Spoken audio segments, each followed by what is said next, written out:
शानदार एडिटोरियल है दोस्तों, ये मैं लेकर के आया हूँ। चूँकि ये सारे जो है ना क्लियर नहीं है, तो ये सारों को मैंने इधर रख दिया। वर्ड्स, गवर्नमेंट, फैक्ट, कह रहे कि जो जंगें हो रही है और जो गवर्नमेंट से हैं, फैक्ट से है। एक्चुअल में वार के दरमियान में गवर्नमेंट भी बहुत झूठ बोलती है और फैक्ट्स भी जो है मीडिया के जरिए दिखाया नहीं जाता है, तो इस बारे में हमें कोशिश करने की ज़रूरत है। चूँकि ये सारा का सारा दोस्तों क्लियर नहीं है, इसलिए हम इधर पढ़ेंगे, ठीक है। ये शानदार है दोस्तों एडिटोरियल को, और यहाँ पर हमने पूरे एडिटोरियल को रख दिया क्लियर रख करके, और यहाँ पर ट्रांसलेशन भी डाल दिया। पूरे एडिटोरियल का ट्रांसलेशन है, वीडियो को पॉज करके ट्रांसलेशन पढ़िए। उसके बाद जो इसके अंदर फ्रेजेस आए हैं दोस्तों, रेज है, रिवोक है, अक्यूज है, थ्रिल्ड है, cheesed off, in a landslide, equate to accountable, rob of for their part, churn through, get things wrong in the fog of the war, it refers, सब कुछ यहाँ पे इसके अंदर दिया हुआ है दोस्तों। और ये पूरे का पूरा वोकेबलरी है। इस वोकेबलरी को मैं कमेंट बॉक्स में डाल दूंगा दोस्तों। इसमें है फिडेलिटी, वफादारी, फर्स्ट अमेंडमेंट पहला कदम, है ना, कंसेंट, सेंसरशिप, कॉन्सीड, है ना, स्पेक्टिकल, स्पेकुलेशन, ये सब का सब मैं पढ़ूंगा। एम्पलीफायर, प्लूरियलिस्टिक, ठीक है, मीडिया स्कैप, इस तरीके से पूरा पढ़ेंगे। Let's go back and then you will understand this beautiful editorial. So we'll read this one now. The same thing, Trump's rage, Trump's का जो रेज पोस्टिंग है ना, ट्रम्प का जो गुस्से वाला जो पोस्ट है ना, किस चीज़ पर, ऑन यूएस मीडिया, किस चीज़ के बारे में, यूएस के मीडिया के कवरेज के बारे में। ये जो मीडिया दिखा रहा है वॉर के बारे में, वो दिखाता है, वो बात को दर्शाता है कि क्यों इन डेमोक्रेसीज में फैक्चुअल कॉन्फ्लिक्ट, यानी सही तरीके का जो एक्चुअल में लड़ाई चल रही है, वो रिपोर्टिंग इज़ सो क्रूशियल, कि वो बहुत ज़्यादा अहम है, वो बहुत ज़्यादा महत्वपूर्ण है कि डेमोक्रेसी के अंदर जो है फैक्चुअल जो कॉन्फ्लिक्ट जो एक्चुअल में हो रहा है वो होना चाहिए। तो इसमें जो है इन एडिटर साहब ने जो है इंडियन मीडिया को भी जो है काफ़ी क्रिटिसाइज़ किया है कि बहुत सारा, और इसलिए से आप देखें जीसीसी में देख लिए दोस्तों, जीसीसी में ज़रूर मिसाइल फेंके जा रहे हैं, ड्रोन फेंके जा रहे हैं, लेकिन they are really tackling very nicely and there is no trouble there, everything is going fine there, but still people are making like something big, very disturbing is happening.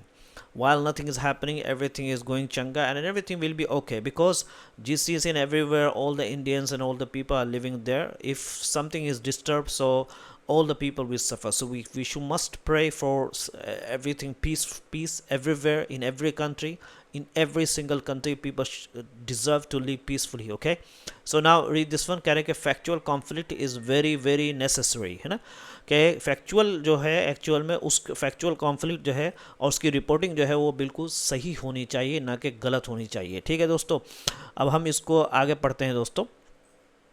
कह रहे कि वाइल मैनी अमेरिकन, जबकि बहुत सारे American were watching, देख रहे थे Oscars को, देयर प्रेसिडेंट, उनका जो प्रेसिडेंट था यानी राष्ट्रपति था, वाज रेज पोस्टिंग, गुस्से वाला पोस्ट कर रहा था, fired not at his FCC chair, उसके एफसीसी चेयर पर नहीं बल्कि ब्रांडन कार पर, बल्कि उन लोगों को, बट दोज कार इज, जो कि निशाना बना रहे हैं। मतलब क्या है दोस्तों, इसका मतलब आपको मैं बता देता हूँ कि बहुत सारे जो है एफसीसी का मतलब देखिए, एफसीसी का मतलब दोस्तों क्या है, एफसीसी का मतलब यहाँ पे ये है कि जिसको बोलते हैं फेडरल कम्युनिकेशन कमीशन। ये अमेरिका की क्या है दोस्तों, ये अमेरिका की एक ऐसी सरकारी संस्था है जो रेडियो, टीवी और इंटरनेट जैसी क्या है कम्युनिकेशन चीज़ों को नियमित करता है ना, उसको चलाता है। अब ब्रेंडन कार जो है, यानी ये जो ब्रेंडन कार है दोस्तों, ये जो है इस संस्था के अधिकारी हैं। यानी इसका मतलब क्या है, इस पूरे सेंटेंस का मतलब क्या है कि वो, यानी मिस्टर ट्रम्प एफसीसी, जो ब्रेंडन कार है ये एफसीसी में जो है एक बहुत बड़े पद पर हैं। ठीक है, तो यहाँ जो है ट्रम्प उस अधिकारी पर नहीं बल्कि उन टीवी चैनलों पर नाराज़ हैं, है ना, बट दोज कार, यानी उन टीवी चैनलों पर नाराज़ हैं जो जिनके खिलाफ ब्रेंडन कार कुछ कदम नहीं उठा रहे हैं। कुछ कदम क्या है, उठा रहे हैं। ठीक है, चैनल पर नाराज़ है जिनके खिलाफ ब्रेंडन कार जो है कुछ कदम उठा रहे हैं। अच्छा, और ट्रम्प नाराज़ क्यों थे, है ना, जिसमें जो कार जो है उन चैनलों को टारगेट कर रहे हैं दोस्तों। अच्छा, सबसे बड़ी बात यह है कि ट्रम्प नाराज़ क्यों है, ये आप समझिए। ट्रम्प नाराज़ इसलिए हैं क्योंकि उन्हें लगा कि वो चुनाव में बहुत बड़े अंतर से जीता। ठीक है, ट्रम्प, उन्हें क्या लगा कि चुनाव बहुत बड़े अंतर से जीता है, लेकिन फिर भी अखबार और टीवी चैनल उनकी हरकतों और आलोचना कर रहे हैं, स्वतंत्र रिपोर्टिंग कर रहे थे, यानी आज़ादी वाली रिपोर्टिंग कर रहे थे, फैक्चुअल रिपोर्टिंग कर रहे थे, तो उससे उनको प्रॉब्लम हो रही थी और उन्हें ये पसंद नहीं था कि मीडिया उनकी आलोचना करे, और इसलिए उन्होंने देशद्रोह जैसा गंभीर आरोप लगाने की बात कही है। उन्होंने कहा कि देशद्रोह, इनके ऊपर देशद्रोह वाला मुकदमा चलाया जाएगा, क्योंकि ये यो ट्रम्प ये मानते हैं कि जो मेरा वफादार है वही देश का वो है। जिस तरह के दोस्तों यहाँ के पॉलिटिक्स में भी यही सब हो रहा है कि जो इनका वफादार होगा वो ब्रेन वॉश, यानी कोई भी क्रिमिनल कुछ भी नहीं क्राइम है उसको पास कर दिया जाता है, साफ कर दिया जाता है। इसी तरीके से मिस्टर ट्रम्प कर रहे हैं। एनीवे, चलिए हम पढ़ते हैं दोस्तों। तो इसको पढ़ते हैं दोस्तों। ही इज़ थ्रेटनिंग, कह रहे हैं कि वो धमकी दे रहा है टू रिवोक, रद्द करने का, सर्टन ब्रॉडकास्टर, कुछ जो ब्रॉडकास्टर हैं टीवी चैनल वाले हैं उनके जो लाइसेंस को। क्यों भाई? और क्यों से आरोप लगाते हुए उनको चीज़ का आरोप लगा ऑफ न्यूज़ डिस्टोर्शन के, न्यूज़ के गड़बड़ी करने में। ट्रम्प्स का जो पोस्ट है ऑन ट्रूथ सोशल पर वो कहता है ही इज़ थ्रिल्ड, वो बहुत खुश है एट दिस मिशन, इस मिशन पर जो जंगें हो रही हैं अभी, बिकॉज ही इज चीज्ड ऑफ, है ना, बिकॉज क्योंकि वो जो है बहुत ज़्यादा क्या है, नाराज। चीज्ड ऑफ का मतलब दोस्तों क्या हो गया? नाराज़ होना, यानी चीज़ मतलब होता है दोस्तों नाराज़। चीज़ों को मतलब वो बहुत ज़्यादा नाराज़ है। दैट क्यों भाई? बहुत क्योंकि दैट डिस्पाइट विनिंग, क्योंकि वो जीते हैं एट प्रेसिडेंशियल एक राष्ट्रपति वाला इलेक्शन को इन अ लैंडस्लाइड, बहुत ही खतरनाक लैंडस्लाइड बोलते हैं, बहुत बड़ी जीत के साथ। वेरियस न्यूज़पेपर, कुछ newspaper and TV news channels जो है वो बिल्कुल कंटिन्यू टू रिपोर्ट, वो रिपोर्ट कर रहे हैं उन्हीं से उनके एक्शन पर इंडिपेंडेंटली, आज़ाद होकर के एंड आज़ादी के बाद क्रिटिकली और आलोचना करके। कह रहे कि जब मैं इतनी बड़े उससे जीता हूँ तो फिर भी ये मुझ पर क्यों इतना रिपोर्ट कर रहे हैं, तो इस पर उनको काफ़ी खुश हैं। He wants them to be charge with treason, वो चाहते हैं कि उनको क्या है, इल्ज़ाम आरोप लगाया जाए गद्दार के साथ, के देशद्रोह के साथ। इन यूएस में दिस इज़ ए क्राइम, कि ये क्राइम है, पनिशेबल बाई डेथ, और इसकी सज़ा जो है सज़ा मौत होनी चाहिए, होती है। अगर कोई ट्रीज़न का दोस्तों वहाँ पे यूएस के अंदर इस ट्रीज़न का अगर किसी पर आरोप लगता है तो उसकी जो सज़ा होगी वो डेथ के साथ होगी। It is also very very narrowly defined, कह रहे कि इसको भी जो है बहुत ही सही तरीके से इसको डिफाइन नहीं किया, नहीं, इसकी परिभाषा जो है बहुत सीमित है। नैरोली डिफाइंड का मतलब होता है बहुत ज़्यादा कम ही डिफाइंड, बहुत ज़्यादा सीमित की गई है इसकी जो परिभाषा तय की गई। एज लिविंग वार, कि आप ये कह सकते हैं जैसे अमेरिका के खिलाफ युद्ध करना, जैसे इसका परिभाषा क्या है कि भाई इसको समझाया कि लिविंग वार के अमेरिका के खिलाफ अगेंस्ट द यूएस और एडिंग द एनिमीज, या अमेरिका के दुश्मनों के साथ को मदद करना, ये इस तरीके से इसको समझा जा रहा है, समझे। बेसिकली अगर बुनियादी तरीके से हम बात करें, Trump is doing classic dictator. Trump अगर हम जो है, अच्छा, नैरोली डिफाइन का मतलब होता है बहुत सीमित मतलब होना। नैरोली डिफाइन का मतलब क्या होगा दोस्तों? बहुत सीमित मतलब का होना, इसका मतलब ये है। अच्छा चलिए, अगर हम बात करते हैं बेसिकली ट्रम्प इज़ डूइंग, कि ट्रम्प जो है तानाशाहों जैसा सोच रहे हैं, डूइंग क्लासिक डिक्टेटर्स मैथ।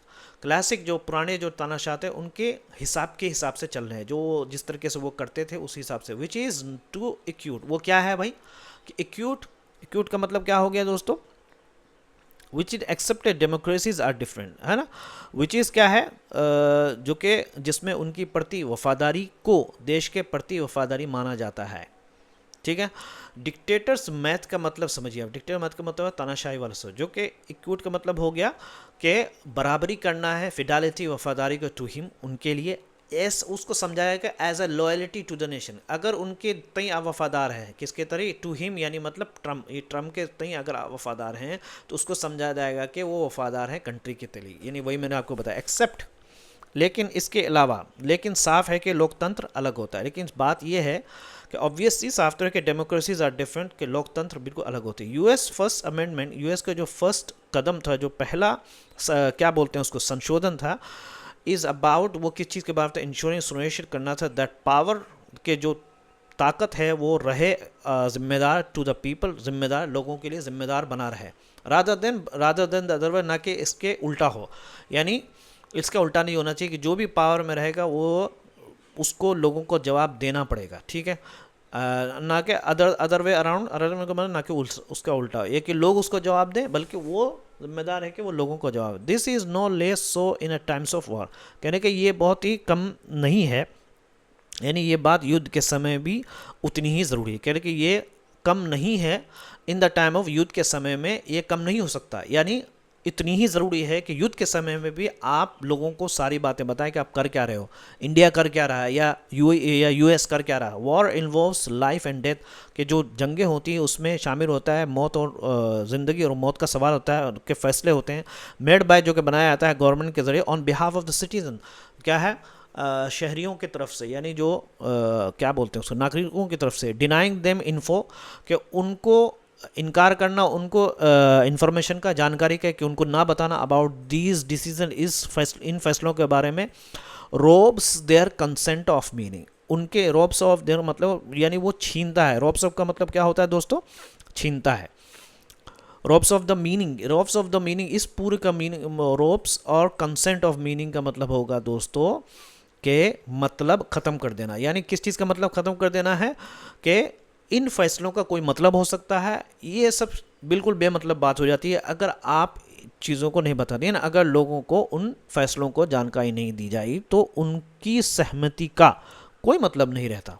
तो उनकी सहमति का कोई मतलब नहीं रहता, क्योंकि आप बता ही नहीं रहे लोगों, तो वो सहमत हो या ना पाओ तो उससे क्या मतलब है। आप जब बताओगे तब ना वो बताएंगे कि भाई हम सहमत है कि नहीं।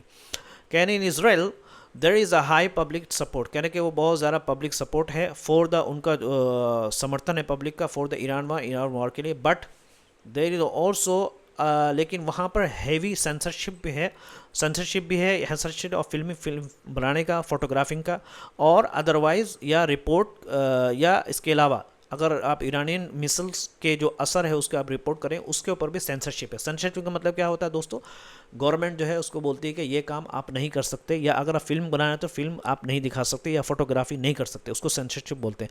या आपने बॉलीवुड मूवीज़ में भी सुना होगा कि कुछ सेंसरशिप कर देगा। यस टुडे, कल के आज का जो वार होता है आर टेकिंग प्लेस, जो हो रहा है in the age of social media और एआई के ज़माने में हो रहा है। यस हाँ, दीज आर इन्फॉर्मेशन, कह के ये सब इन्फॉर्मेशन की जंगें हैं, एज मच एज एनीथिंग, किसी और तरह की भी जंग हो, जैसे ऑयल की जंग होती है या लूटने की जंग होती है या कब्जा करने की, तो इसी तरीके से इन्फॉर्मेशन की भी जंगें हो रही है आजकल।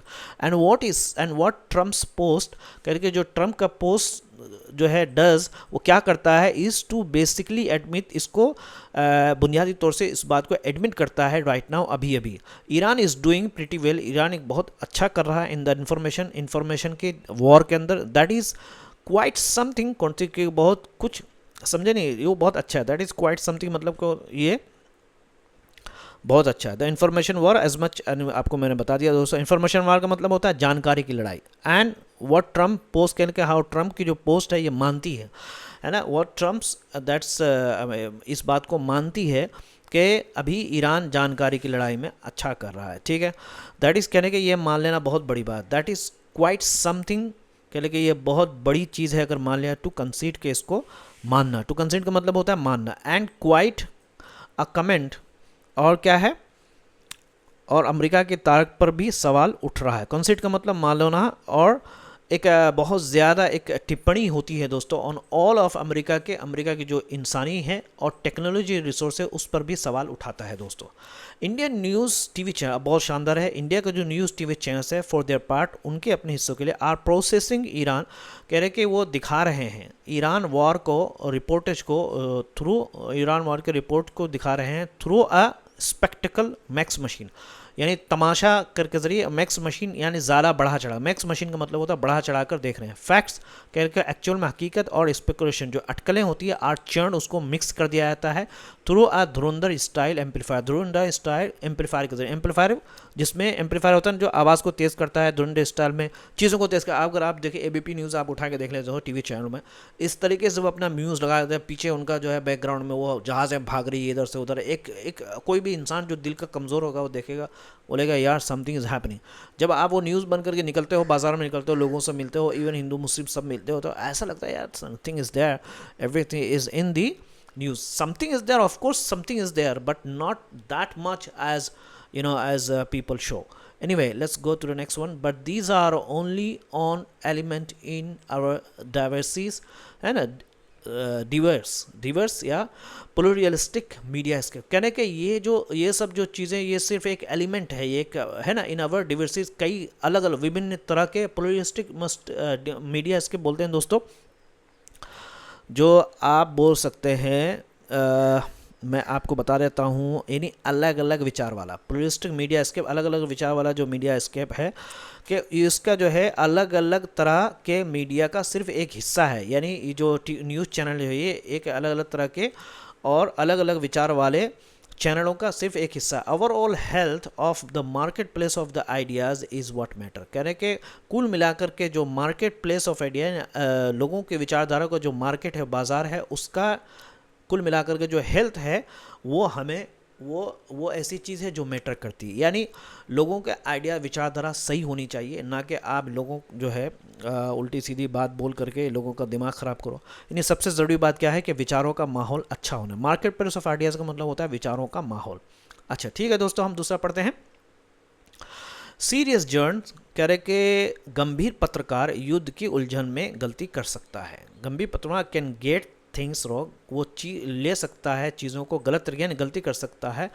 इन the fog of the war, है ना, वॉर के उलझन में। फॉग का मतलब होता है उलझन, ठीक है। दीज विल गेट, कहने कि ये सारी की चीज़ें फिर सही कर दी जाती है बाय अदर जर्नल्स, दूसरे पत्रकारों के ज़रिए। लेकिन but so can commander in chief, लेकिन इस तरीके से कौन कर सकता है? कमांडर चीफ भी कर सकते हैं, यानी जो बड़े बड़े जो नेता लोग हैं वो लोग भी कर सकते हैं, यानी जो बड़े नेता भी है गलती कर सकते हैं। अगर आप याद कर सकते हैं, रिमेंबर, याद करो ट्रम्प सेइंग, ट्रम्प का कहना, इन द फर्स्ट आवर, एक पहले घंटे में इट वाज ओवर, यानी वो क्या कह रहे थे कि पहले घंटे में ही सब खत्म हो गया, है ना। It in the first hour it was over, खत्म हो गया। वेदर इट इज़, कह रहे हैं कि चाहे अमेरिकी हमला किसी ईरानी लड़कियों के स्कूल पर हुआ हो, whether it is a possibly, कथित रूप से एन अमेरिकन स्ट्राइक, अमेरिकन हमला हो जो कि निशाना बनाया जिस ईरानी गर्ल्स स्कूल पर, या यूएस का एयर हवाई जो फोर्स है वो जो है दोबारा रिफ्यूल करे, यानी जो ईंधन भरते हुए हैं उन प्लेन्स हैं उनको जो है गेटिंग हिट, वो उसको नुकसान पहुंचाया जाए ईरान की तरफ से। अमेरिकन प्रेस, अमेरिका की जो प्रेस है यानी जो मीडिया है, इज़ डूइंग इट्स जॉब, वो अपना काम कर रहे हैं। In digging beyond their governments denial, यानी इन डिगिंग मतलब गहराई में जा करके उनके गवर्नमेंट के ने जो इनकार कर दिया है, गवर्नमेंट के इनकार से जा करके, परे हो करके, वो गहराई में जा करके उन्होंने ये बातें अपनी लोगों को बताई है। अच्छा, और गहराई में सच ढूंढना, बियॉन्ड क्या मतलब हो गया था सर? डिगिंग मतलब होता है digging beyond their governments denial, यानी आपको मैं बता दूं कि अमेरिकी जो है मीडिया सरकार के इनकार के आगे जा करके, यानी जहां गवर्नमेंट ने इनकार कर दिया उसके आगे, डिगिंग बियॉन्ड का मतलब होता है दोस्तों कि सरकार के इनकार के आगे जा करके, यानी सच को ढूंढा और लोगों को दिखाया। लेकिन इंडियन न्यूज़ चैनल ऐसा नहीं। इट इज़ क्रिटिकल, कह रहे हैं कि ये बहुत ही महत्वपूर्ण काम है। इट इज़ क्रिटिकल जॉब, ये बहुत ही महत्वपूर्ण काम है। कौन सा? मीडिया कवरेज यानी वॉर कवरेज का, उसमें आपको फैक्ट दिखाना है। Look back at the Iraq war press coverage, अगर आप देखें इराक युद्ध की खबरों को याद करिए, आप पीछे देखिए, look back at the Iraq के वार के जो प्रेस का जो उस टाइम का जो कवरेज थी, खबरों को याद करिए। इट वाजंट द कवरेज कि वो ऐसा दिखावा खबर, वो क्या था दोस्तों, वो यानी समस्या उन खबरों से नहीं थी जो सरकार के खिलाफ थी, बल्कि उन खबरों से थी जो सरकार की बात मान गई और बाद में गलत साबित हुई। ये पूरा मीनिंग है इसका मतलब। इट वाजंट, कह रहे कि वो दिखावा, वो प्रॉब्लम नहीं था दैट डिफाइड, जिसने क्या है सरकार के खिलाफ गई। डिफाइड का मतलब क्या हो गया दोस्तों? जो यानी खिलाफ में जाना, जो कि सरकार के खिलाफ गई, सरकार के नेगेटिव के खिलाफ। बट दैट, लेकिन प्रॉब्लम कौन कवरेज का था? डिफर्ड, जिन्होंने इस बात को, सरकार की इस बात को मान लिया, जो सरकार ने जो रीज़न बताया थे कि सद्दाम हुसैन ने ये था, उसके पास हथियार थे, विच लेटर, जो कि बाद में आगे चल के प्रूफ साबित हुआ, टू हैव फेल, जिन्होंने नाकाम कर दिया पब्लिक को, यानी पब्लिक को समझाने में वो नाकाम हो गए। पब्लिक समझ गई कि एक्चुअल में ऐसा कुछ नहीं था। अ फ्री प्रेस मैटर्स, कहने के ठीक है। डिफर्ड का मतलब होता है मान लेना, नैरेटिव मतलब है कहानी बयान। कह रहे हैं कि जब सत्ता सच छुपाना चाहती है तब आज़ाद मीडिया सबसे ज़्यादा ज़रूरी होता है। फ्री प्रेस बहुत ज़्यादा मैटर्स, मोर देन, ज़्यादा, बहुत ज़्यादा ज़रूरी होता है, मोर देन, उससे भी ज़्यादा, मोर देन एवर, यानी अब तक के लिए सबसे ज़्यादा ज़रूरी है। एट प्रिसाइसली दोज मोमेंट, इस खास मोमेंट पर जब वार चल रही हो, उसमें फ्री मैटर का बहुत ज़्यादा ज़रूरी होता है, जो गवर्नमेंट को भी क्वेश्चन करे। व्हेन पावर, जबकि ताकत, इज़ मोस्ट टेम्पटेड, जबकि वो लालच हो, उनको सबसे ज़्यादा लालच हो, to not admit the reality, कि वो हकीकत को ना माने, उस वक्त जो है एक फ्री प्रेस का होना बहुत ज़्यादा ज़रूरी है कि वो खुलकर सारी बात बताए। नहीं तो चैनल को ज़रूर सब्सक्राइब करिए। देखिए दोस्तों, यहाँ पे ट्रांसलेशन को आप पोज करिए इसको अच्छे से, ये पूरे ट्रांसलेशन को पोज करिए। उसके बाद एक एक फ्रेज़ को जाइए, पूरे पूरे फ्रेज़ को जो है आप याद कर लिए। मीनिंग है यहाँ पे दोस्तों, एग्जाम्पल भी है, ट्रांसलेशन भी है, सब कुछ है, आपको याद करना चाहिए। कुछ भी पूछा जा सकता है आपसे, ये पूरे वोकेबलरी को मैं डाल दूँगा। नहीं तो चैनल को ज़रूर सब्सक्राइब